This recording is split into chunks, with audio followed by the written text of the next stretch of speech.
and Jameson battle hunger pains, enduring 6 long days without a proper meal in the Great Smoky Mountains. After a number of creative attempts and unfortunate failures, Nick leads the duo into a risky situation. Now, this is insane of an idea. It feels like it should be right there, but they're not.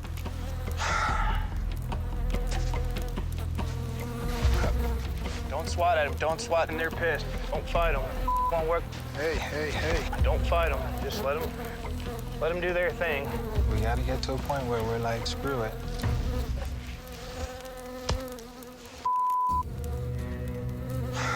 I was pretty damn hungry. It was tunnel vision. Damn it. I was headed for the honey for sure, but it didn't work out.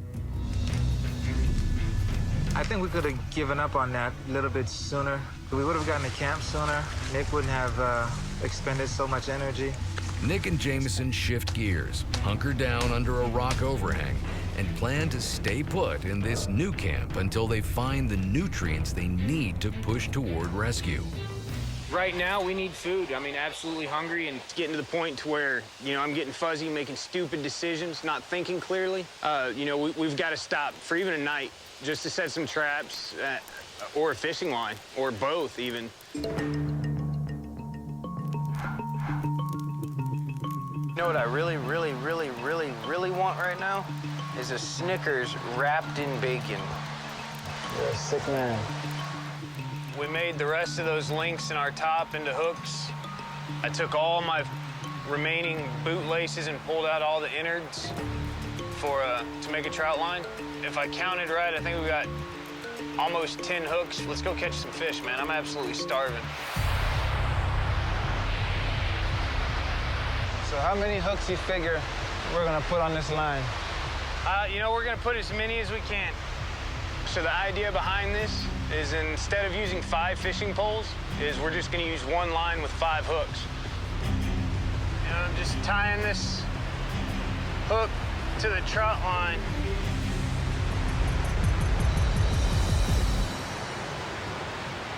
We've got 5 of our hooks. All baited.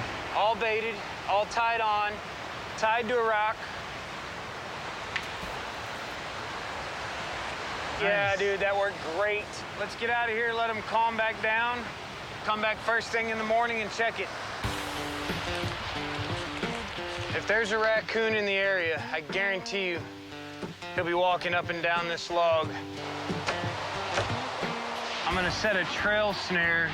He'll walk through like this, and it'll catch on his front legs and snare him. So now it's just it's a waiting game. Cross your fingers and let's go collect firewood and get some sleep. First thing in the morning, we'll check the snares. Let's hope. All right, man. Let's go. So, we've got the trot line, we've got the snare. So fingers crossed, hopefully we get there and there's a damn raccoon hanging dead by his neck.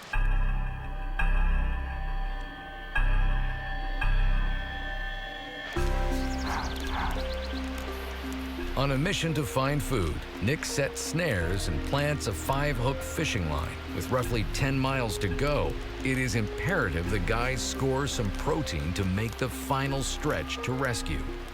Day 9. Yeah, no doubt, right? Day 9. Last day before extraction. I'm thinking we get up, go check our snare, and then after that we'll go down and check our trout line. Sounds like a plan. Awesome.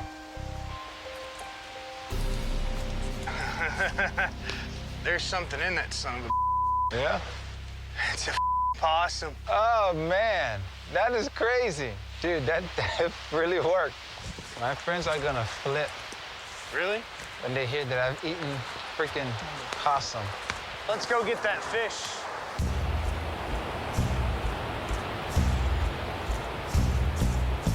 Oh, nice. This is awesome. Awesome is not the word. Could almost eat it raw. Showing that fish some love, eh? Today couldn't be any better, man. I hear you, bro. A possum and a damn fish, man. I think I just caught a second wind. I've got enough energy, I could probably run a marathon just knowing that we're gonna eat.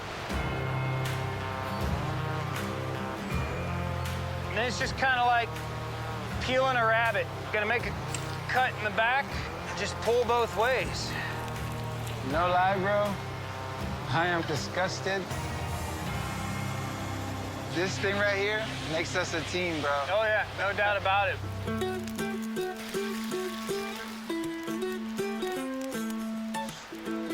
That's good, man. It obviously wasn't horrible, so it's definitely worth a second. You just let the meat slide down the back of your throat. You'll be fine. I'm eating a possum. I'm ecstatic. Hell, it don't get no more home cooking than this. I kid you not, it tasted like pork chop. I mean, it absolutely positively tasted like pork. The mood shifted, and it helped us out a lot.